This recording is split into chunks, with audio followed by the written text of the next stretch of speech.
Baik, bismillahirrahmanirrahim. Assalamualaikum warahmatullahi wabarakatuh. Perkenalkan, nama saya Livia Gindasari, Stambuk M1B1 18048 dari kelas Ilmu Lingkungan B, jurusan Ilmu Lingkungan, Fakultas Kehutanan dan Ilmu Lingkungan Universitas Halu Oleo. Di sini saya akan mempresentasikan mata kuliah Sanitasi dan Kesehatan Lingkungan dengan topik sanitasi air bersih.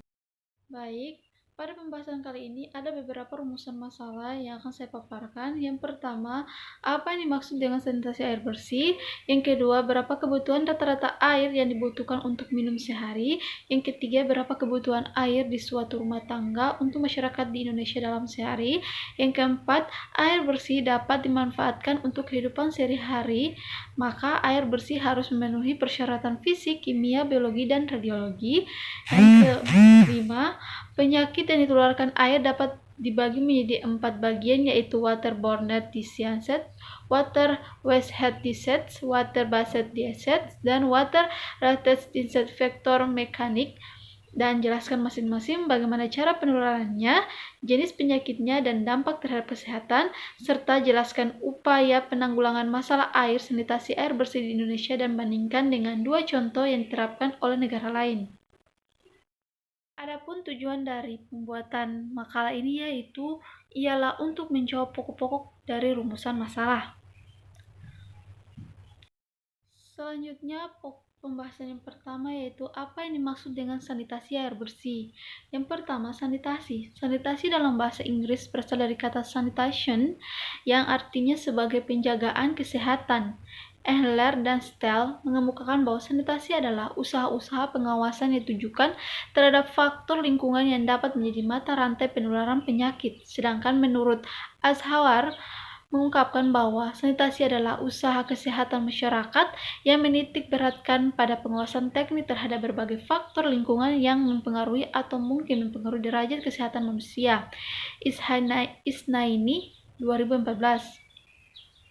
Menurut Departemen Kesehatan Republik Indonesia, sanitasi adalah suatu usaha pencegahan penyakit yang menitik beratkan kegiatan pada usaha kesehatan lingkungan hidup manusia. Sanitasi adalah upaya kesehatan dengan cara memelihara dan melindungi kebersihan lingkungan dari subjeknya. Misalnya penyediaan air yang bersih untuk keperluan mencuci tangan, menyediakan tempat sampah untuk mewadahi sampah. Selanjutnya, pokok B, air bersih. Air bersih adalah salah satu jenis sumber daya berbasis air yang bermutu baik dan biasanya dimanfaatkan oleh manusia untuk dikonsumsi atau dalam melakukan aktivitas mereka sehari-hari, termasuk diantaranya sanitasi. Sanitasi air bersih. Di sini sanitasi air bersih adalah suatu usaha yang menitik beratkan pada pengawasan beberapa faktor lingkungan dalam menyediakan air bersih dan memenuhi syarat kesehatan sehingga aman dan untuk dikonsumsi dan terhindar dari berbagai penyakit atau gangguan kesehatan. Pembahasan kedua yaitu berapa kebutuhan rata-rata air yang dibutuhkan untuk minum sehari, di mana 2 liter per hari adalah rumus atau acuan global yang digunakan untuk memenuhi kebutuhan cairan tubuh manusia. Menurut para ahli, air sebanyak 2 liter sudah cukup membuat tubuh terhidrasi dan aman untuk aktivitas fisik sehari-hari. Namun, asupan air minum setiap orang per hari itu sebenarnya berbeda. Kebutuhan cairan seseorang bisa dilihat dari aktivitasnya dalam sehari.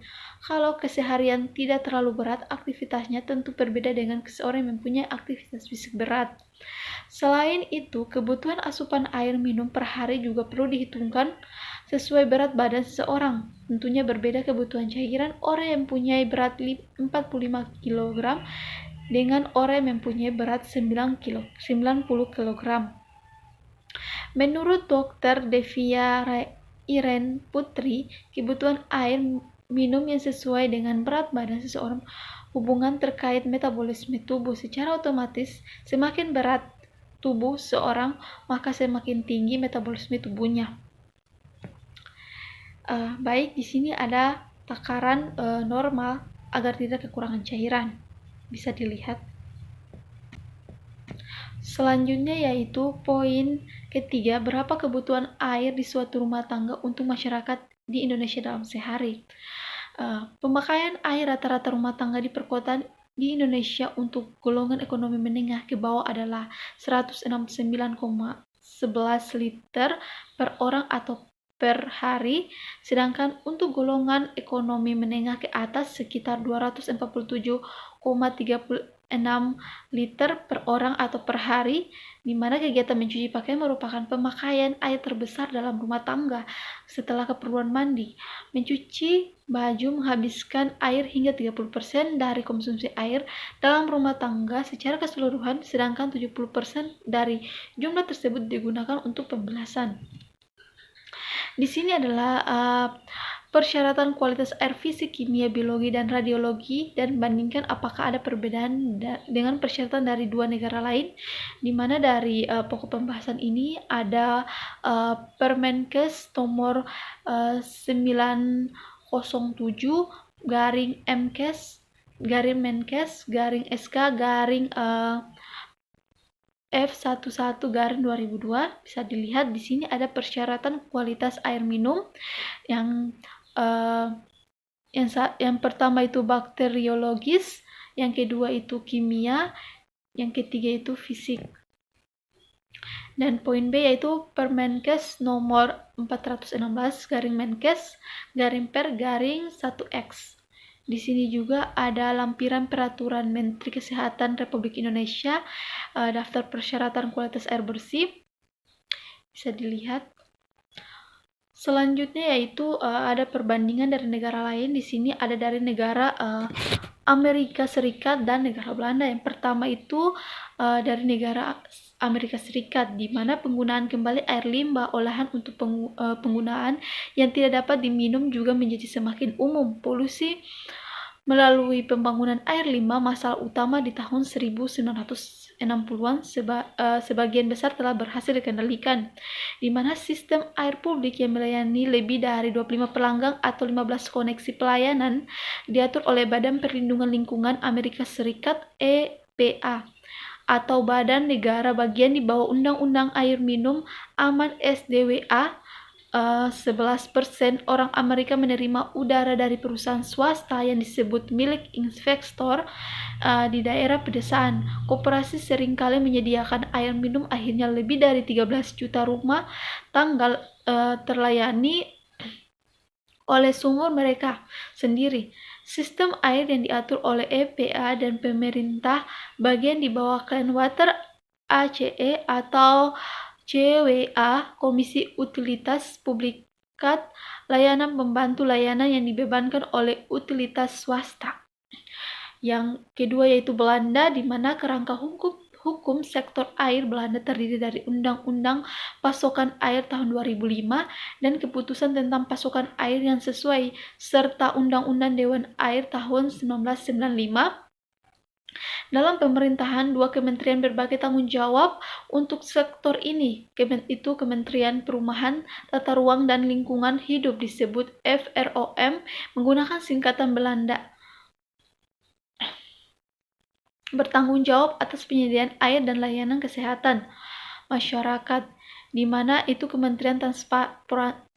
Kementerian Transportasi, Pekerja Umum dan Pengelolaan Air bertanggung jawab atas pengelolaan sumber daya air. Direktorat Jenderal Pekerja Umum dan Pengelolaan Air bertanggung jawab atas kebijakan sumber daya dan pengelolaan air permukaan seperti Usselemer dan Sungai Rhine dan Maas.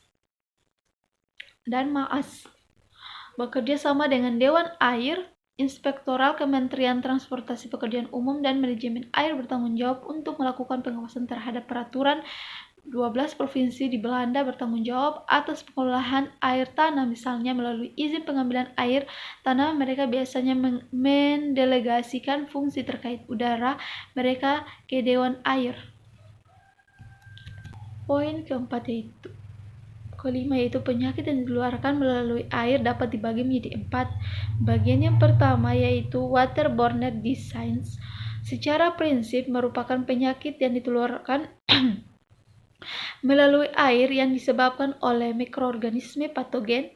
Frekuensi terbanyak penyakit ini ditularkan pada air ditularkan yang terkontaminasi infeksi, umumnya didapatkan ketika melakukan kegiatan seperti selama mandi, mencuci, minum, pengolahan makanan atau pada saat mengkonsumsi makanan. Kejadian paling menonjol adalah timbulnya penyakit diare yang ditularkan melalui air.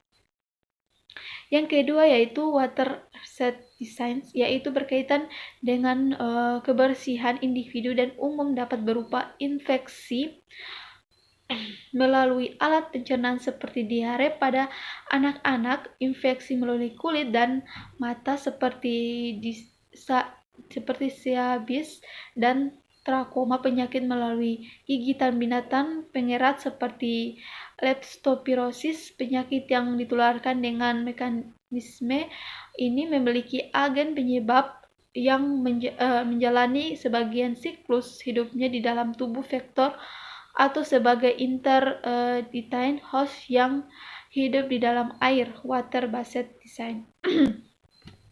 Selanjutnya yaitu water-based design, yaitu jenis penyakit water-based design yang berkaitan dengan kebersihan individu dan minum dapat berupa infeksi melalui alat pencerna seperti diare pada anak-anak, infeksi melalui kulit dan mata seperti sebios dan trakoma, penyakit melalui gigitan binatang pengerat seperti leptospirosis, penyakit yang ditularkan dengan mekanisme ini memiliki agen penyakit yang menjalani sebagian siklus hidupnya di dalam tubuh vektor atau sebagian interdetained host yang hidup di dalam air, water-based design.